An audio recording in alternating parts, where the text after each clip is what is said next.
warahmatullahi wabarakatuh. Bagaimana kabarnya ayah bunda dan sahabat assalam? Semoga semuanya sehat selalu ya. Amin. Selamat datang di podcast Parenting TK Assalam. Sharing is caring. Perkenalkan, saya Eti Yulianti sebagai host pada episode kali ini. Baik ayah bunda dan sahabat assalam, kali ini saya akan mengangkat dengan tema mengenal tantrum pada anak bersama Ibu Nira Wulansari, SPC, MPC, psikolog. Nah ya bunda, di tengah-tengah kita sudah ada Bu Nira loh. Hai, assalamualaikum Bu Nira.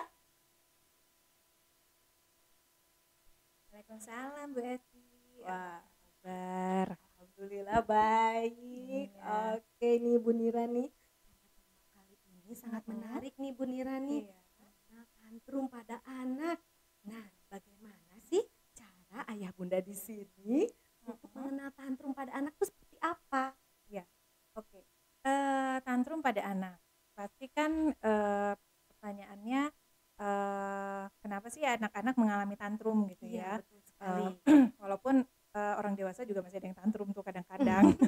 Terutama akhir bulan gitu ya. Oh, tantrum pusing gitu ya. Gitu jadi tantrum.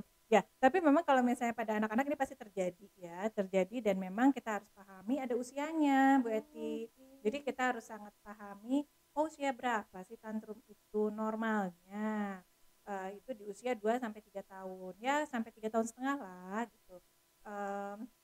Dan memperhatikan bahwa memang tiap tantrum ini juga menjadi salah satu bagian dalam proses perkembangan kehidupan si anak. Proses perkembangan kehidupan si anak, perkembangan emosinya. Jadi harus terjadi kalau bisa dibilang. Justru kalau nggak terjadi, kita kan kayak nabung nih. Wah, jadi terjadinya mungkin nanti ya. Setelah dia dewasa, ya. jadi suka marah-marah seperti itu. Bisa seperti itu. Karena kan terkadang kelihatannya anaknya anteng, nggak pernah tantrum, kok pernah ada yang datang ke saya, nggak pernah tantrum Bu, waktu kecil tuh tenang, anaknya baik banget, kenapa sekarang jadi begini gitu kan, muncul saat anak usia 9-10 tahun gitu. Jadi ternyata ditabung ya gitu kan, karena tertunda, respon yang seharusnya terjadi di usianya ternyata tertahan dan muncul kemudian. Dan tentunya kalau misalnya sudah di usia yang lebih besar, di atas 4 tahun, tentunya kan jadi nggak pas gitu ya, nggak wajar gitu, nggak wajar. Batas wajarnya udah berlebih. Iya, mungkin sudah lewat gitu kan. Tantrum di usia 2-3 tahun sampai 3 tahun setengah. Memang karena di tahapan dan tugas perkembangannya memang di usia itu gitu.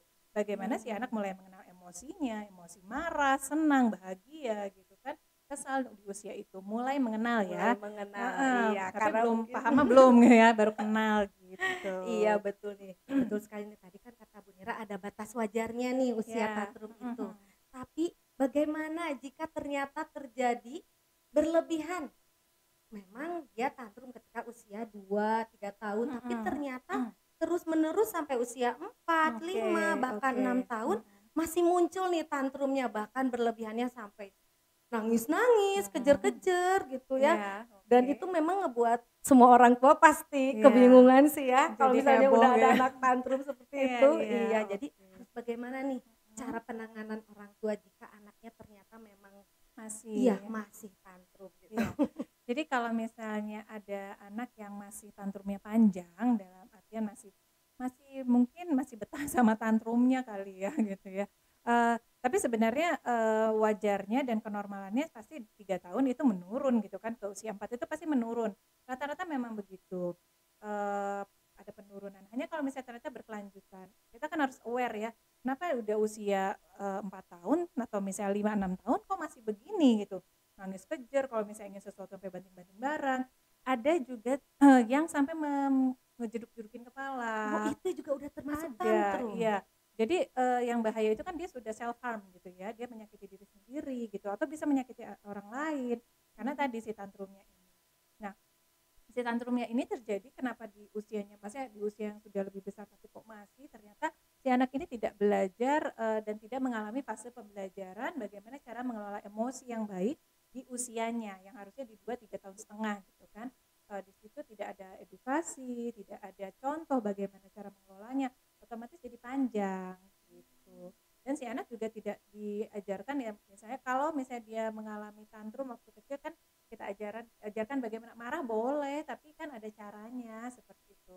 Kalau mungkin ada pertanyaan, emang bisa gitu ngajarin anak gigik gitu ya, Iya, usia segitu? masih kecil gitu ya. Ya bisa banget gitu, sangat-sangat memungkinkan sehingga memang proses itu harus dilakukan oleh orang tua tentunya. Oh, begitu. Oke.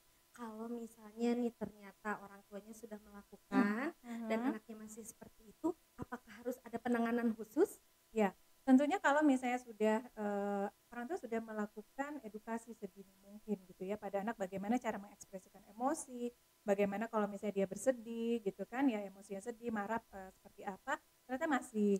Nah tentunya kita juga harus review bagaimana pola pengasuhan si orang tua. Orang tuanya konsisten tidak dalam mengajarkannya.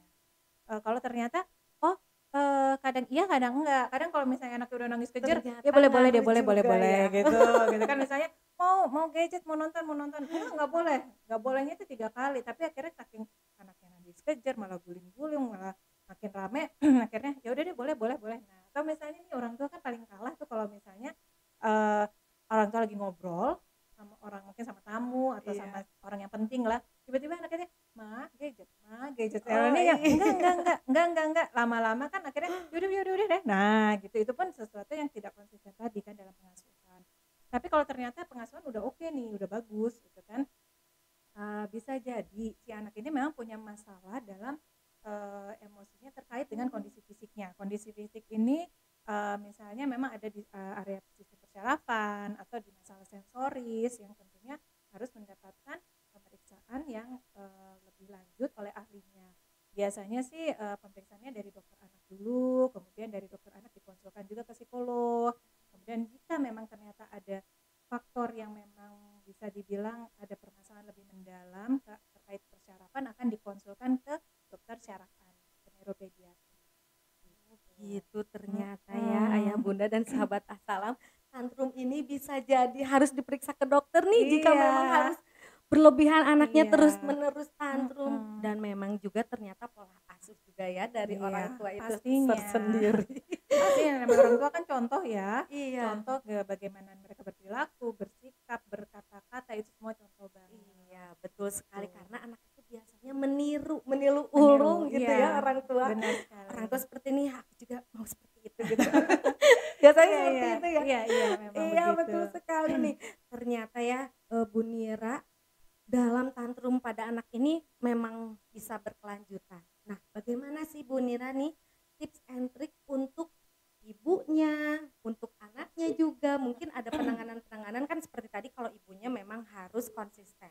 Selain konsisten harus apa sih biar anaknya tidak tantrum berkelanjutan gitu ya? Takutnya Iya, kan kalau usia masih kecil masih bisa dikasih tahu, ini kalau misalnya udah iya usia benar, dewasa memang udah aku nggak mau dengar orang tua mau ngomong apapun ya udah ini terserah gue gitu aku ya. gitu. Biasanya kan kayak gitu apalagi Iya kalau iya iya, usianya usia udah masuk SMP itu iya, udah susah iya sekali sih biasanya untuk susah dikasih sekali, tahu. benar-benar. Jadi, tadi ya dengan kita, aware terhadap tahapan dan tugas perkembangan anak, bukan hanya masalah tantrum ini saja, tapi semua masalah, dalam artian mengenai perkembangan anak itu kita bisa siasati. Dalam artian kalau misalnya ada yang, ya sedikit-sedikit miss atau misalnya agak keterlambatan itu kita bisa kejar gitu ya, kalau kita sangat pahami, kalau misalnya kami dari psikolog itu, berpedoman kita harus tahu nih tugas dan tahapan perkembangan tiap anak itu, pasti, seperti apa dan uniknya anak itu beda-beda jadi otomatis harus sangat kenal itu. Nah, kemudian supaya tidak terjadi lagi kan, ya tadi, pahami itu semua. Kemudian pahami si anak ini seperti apa sih, anak saya ini seperti apa modelnya gitu ya. Maksudnya tuh, oh anaknya memang anaknya anteng atau misalnya anaknya yang cenderung sensitif gitu, atau anaknya cenderung yang kayaknya cuek-cuek aja, itu harus sangat kita kenali. Apalagi kan namanya orang tua, pastinya tentunya, idealnya ya mungkin, tidak semua orang tua juga, bisa paham, tapi idealnya sih bisa memahami si anaknya bagaimana gitu karakternya. Karena mungkin ibu juga akan lebih tahu anaknya Iya biasanya ya iya dibandingin orang lain iya gitu ya. benar sekali. Walaupun kadang gini, "Bu, ada yang nanya ke saya, 'Bu gimana ya anak saya?' Ya saya kan berdasarkan hasil observasi saya, kemudian wawancara gitu, tapi keseluruhan mengenai anak itu orang tua yang paling paham." Gitu ya. Sehingga memang kalau misalnya orang tuanya sudah tahu itu semua, kalau orang tuanya juga bingung nih, benar nggak ya yang saya observasi ini dan memang anak saya modelnya A misalnya gitu, benar nggak ya? Itu sih boleh dikonsulkan gitu ya supaya memastikan lah gitu, supaya penanganannya pun lebih tepat seperti itu. Tapi nah kemudian saat kondisi-kondisi si anak tantrum, kan anak tantrum tuh perilakunya hebat ya, Iya, kadang betul sekali. gulit-gulitan gitu ya, guling-guling, Iya, baru guling-guling habis apalagi itu di tengah banyak orang. iya, Aduh, itu pasti malu luar sekali. biasa gitu ya, guling-guling nggak lihat tempat, guling-gulingnya di Iya, mana betul gitu sekali. kan, mau di mall di mana, pokoknya kalau misalnya dia pengen sesuatu dan biasanya tantrum ini pemicunya adalah kondisi si anak stres gitu ya, si stres ingin sesuatu yang dia sendiri. Untuk beberapa anak yang memang bicaranya belum lancar, otomatis jadi lebih frustrasi gitu, pada akhirnya dia marah, dia juga bingung marah cara Jadi ngomongnya gimana, jadi ngeluarinnya seperti ngeluarinnya itu. seperti itu bentuk ekspresinya. Jadi sebenarnya tantrum Iya. juga bentuk ekspresi emosi gitu kan, tapi ya tadi caranya gitu. Kan kadang kalau misalnya anak tantrum tuh kita bingungnya, nih anak maunya apa sih, ini salah ini salah gitu kan, guling-guling dia, tadi ada yang sampai lempar barang gitu, tapi tadi itu adalah bentuk dimana dia perlu mengeluarkan emosi. Dan sebagai orang tua kalau sudah terjadi tantrum, kita harus anteng gitu, jangan ikutan panik, jangan ikutan tantrum gitu ya. Jadi ikutan marah-marah Iya, juga gitu biasanya ya. kan. Jadi ikutan marah, kenapa sih anak malu tahu segala macam lah gitu, apalagi kalau di mall gitu anaknya guling-guling nangis kejer kayak gitu, yang gak jelas. Kadang mungkin pernah dia lihat gitu ya, berarti di jalan, maksudnya di mall gitu, si anaknya nuturin dari belakang, mama gitu, nangis sambil nangis, ibunya yang udah nggak mau tahu Ya udah gitu terserah kan, gitu. terserah, nggak tahu mama nggak mau tahu, mama pergi aja gitu misalnya gitu ya, mungkin pernah melihat seperti itu. Nah itu bukan menenangkan anak, si anak makin jadi gitu kan, Karena tidak peduli iya mungkin ya orang tuanya iya, ya. awalnya sih sebenarnya si anak itu hanya ingin mengekspresikan aku pengen A loh, tapi kalau misalnya ternyata enggak dibeliin juga ya udah nggak apa-apa gitu ya gitu. Kalau misalnya dengan kita ada Kasih bujukan, pengertian mungkin ya nah kalau anak ya. iya, jadi kasih pengertian aja sebenarnya si anak oke kok gitu. Tapi kadang orang tua kan mungkin dalam beberapa orang kurang paham, yang pada akhirnya dengan cara seperti itu, cara lama yang diperlakukan oleh orang tuanya diperlakukan lagi ke anaknya gitu kan. Nah itu jadi tidak tepat. Sebenarnya cukup kita misalnya anak kita lagi nangis gitu kan, lagi tantrumnya, lagi sedih lah, kalau bisa bilang tantrumnya sedih gitu karena aku pengen itu kok nggak boleh gitu Cara kan. ngeluarinnya Cara cuman ngeluarinnya, salah mungkin iya, ya. mungkin belum tepat karena dia Iya, belum betul, tahu, betul, karena betul. dia belum tahu kan, karena anak-anak itu benar-benar dalam proses pembelajaran, jadi sehingga kalau misalnya mereka bukan salah tapi mereka belum tahu Betul caranya gitu. Nah di situ kita cukup duduk saja menemani mereka dan tanyakan, kamu lagi kesel, lagi marah, nggak boleh beli mainan gitu, cuma cukup bertanya itu aja. Kalau dia nangisnya makin keras, oke kamu boleh marah, silahkan, seperti itu aja sih. Kamu boleh marah silakan, tapi tetap kita punya perjanjian, no kan tadi tidak akan beli mainan. Udah, nanti misalnya dia masih mau nangis, ya aku mau nangis, oke sok sekarang nangis aja, tapi kita sudah punya perjanjian tidak beli mainan. Jadi cuma kata-kata, pengulangan kata itu doang Oh gitu, berarti betul sekali ya. Kita sebagai orang tuanya juga harus tenang dan Nah, tegas juga iya, mungkin ya. konsisten juga Konsisten gitu. juga. Jangan nanti dilihatin sama orang-orang gitu, itu kenapa sih itu anaknya dibiarin gitu ya, Iya, aku udah malu nangis gitu ya, malah dikasih aja. iya gitu, makanya jadi udah yaudah dibeli. Nah itu kan tidak tepat karena tidak mengajarkan anak untuk mengelola perasaannya dan tidak konsisten dengan perilakunya gitu. Mungkin jadi anaknya juga bisa berpikir juga, oh iya kalau aku nangis berarti Nah, apapun yang aku mau aku bisa dibeliin. iya, Bisa jadi gitu seperti kan. itu Jadi juga ya. punten nanti kalau misalnya kita tidak mengelola itu dengan baik, si anak ini belajar untuk manipulatif jadinya, Itu kan lebih bahaya. bahaya itu lagi. Dan bahaya ini mungkin tidak terasa sekarang, tapi makin besar si anak itu kan terbiasa memanipulasi orang tuanya gitu. Jadi di situ yang memang harus benar-benar diperhatikan. Jadi cukup kita dengarkan si anak, sok kamu mau marah boleh, silahkan, kamu masih mau nangis boleh, nanti kalau sudah selesai yuk kita ngobrol. Kalau masih mau nangis kita tanya lagi per 5 menit, oke masih mau nangis boleh, gitu aja terus. Jadi kalau kan lama-lama juga capek ya, udah selesai yuk sini yuk digendong gitu, dipeluk, Itu masa ditenangin. tenangnya ya. Iya, karena ada fasenya kok gitu, ada fasenya dia nanti nangis hebat, nanti dia tenang itu akhirnya dia mengatakan bahwa oke aku menyerah, bisa dibilang aku menyerah, tapi Aku aku sudah butuh capek. ya, tapi aku butuh pelukanmu loh, karena memang sebenarnya aku inginkan ada perhatian, intinya Iya, itu gitu. Sehingga berikanlah itu pada anak, peluk dia, kemudian di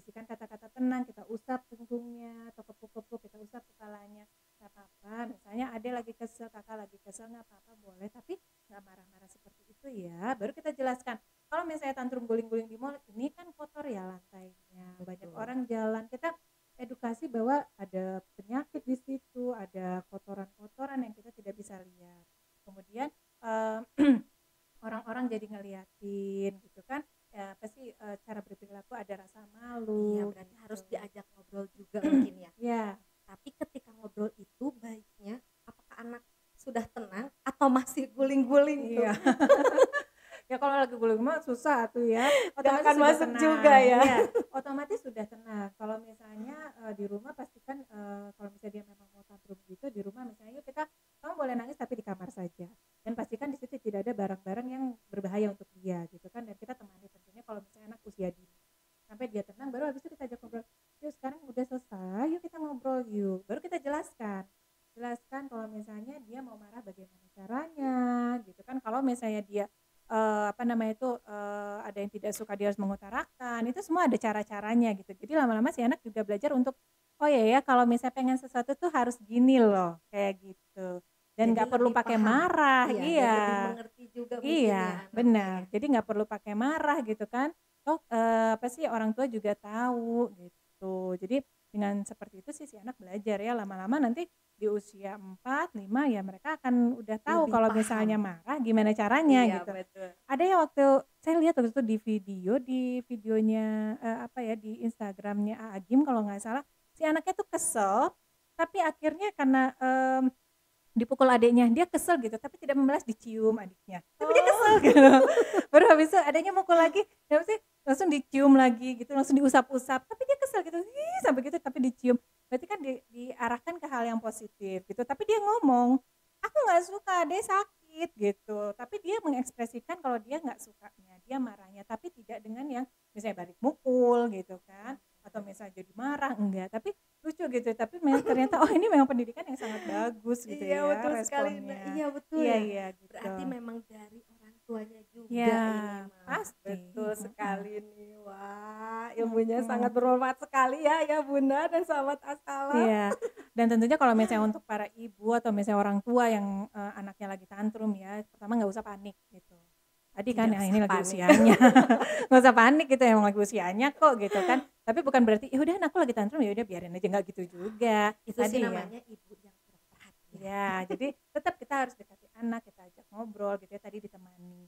Kemudian pas saat menghadapi anak tantrum itu kan orang tua juga jadi capek ya, Betul capek sekali, dan lelah gitu lelah ya. gitu. Kemudian juga terbawa juga secara emosional, otomatis memang dalam pengasuhan anak itu kita perlu ada waktu break. Jadi untuk para ibu ataupun para pengasuh, ayahnya juga ambil waktu me time untuk lebih mengelola emosinya jadi lebih enak juga. Jadi begitu ngadepin dengan anaknya itu udah ya Udah santai santai. gitu. Jadi nggak bertumpuk juga ya Ya, amarahnya. ya. Jadi kalau misalnya memang si ibu sendiri atau misalnya orang tua ini atau ayahnya punya masalah pun coba selesaikan gitu masalah-masalah emosinya ya, mungkin bisa bercerita dengan siapa. Kalau pasangan suami istri ya ceritalah suaminya ke istrinya, istrinya ke suaminya gitu kan. Jadi kalau misalnya ternyata anaknya tantrum dan si bapak misalnya lagi pusing dengan kerjaan pekerjaan di kantornya, itu didiskusikan. Bu, aku tadi ada kerjaan ini, punten ya kalau misalnya si kakak atau si ade lagi ini boleh kan dikondisikan. Nah itu kan kerjasama jadinya Iya ya, betul, harus ada mengkondisikan. kerjasama. Iya, mengkondisikan si anak. Jadi orang tua juga bisa tenang gitu, nggak ikutan tantrum jadinya. Maksudnya nanti, Soalnya aku udah capek, iya udah lakuin ini lakuin itu tapi tetap aja. tidak ada untuk diri sendirinya gitu ya. Iya, jadi tetap. Dan apa sih metode tarik nafas dalam, kemudian lepaskan itu sangat efektif. Ada kemarin saya tuh baca buku-buku saya yang lama gitu ya, saya menemukan, saya tuh pernah ikut pelatihan tapi saya lupa apa itu, saya lupa catatnya, cuma tarik nafas 7 kali, 7 kali nafas, 7 kali. tarik dan buang itu selama 1 menit, itu rileks banget.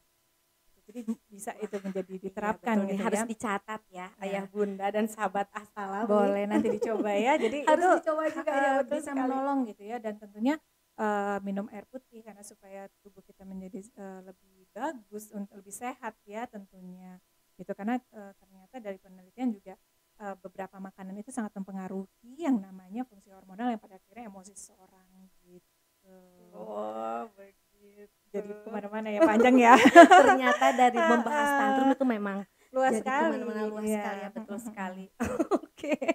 Oke. Iya nih betul sekali nih Ayah Bunda, tidak terasa nih ternyata ya Oke, dari ya. tantrum ini banyak sekali ilmu yang bisa kita dapat nih, dari mulai sikap untuk orang tua kepada anaknya, pengertian-pengertian untuk anaknya juga nih, ini harus perlu dipahami juga ya Iya, Bu Mira ya. iya harus dipahami. Sehingga Betul jangan sekali. menganggap bahwa tantrum ini adalah ini mah anaknya rewel aja, cengeng aja, Iya. tidak. Tapi ini memang satu Tidak fase yang dibiarkan terjadi juga ya.